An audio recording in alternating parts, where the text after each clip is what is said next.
बर्तमान सांग मैंने पोखर जाल पड़ो बापा फिंगे जाल देखा कौन माछ पड़ू जेहेतु आज शुक्रवार जाल खेपाटे गड़िया पड़ा देखा जो कौन पड़ो माछ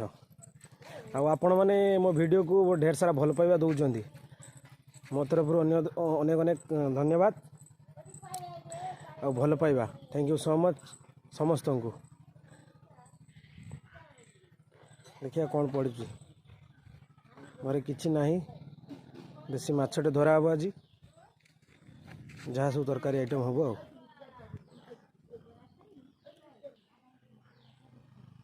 जाल उठिला महुराली माछ पड़ी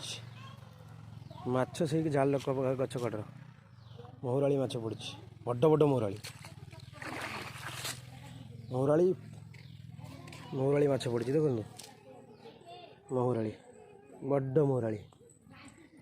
महुराली रही फली देसी फली मो छुआ चली गड़िया कटर ए बाल्टी बाल्टी बाल्टी नहीं गया जा जा देसी महुराली पूरा कस पूरा एकाथर गोटे पड़ी महुराली साइज देखो केते बड़ बड़ तटका महुराली ये माछ केवल घर मान पोखर गाँ पोखर मिल पार।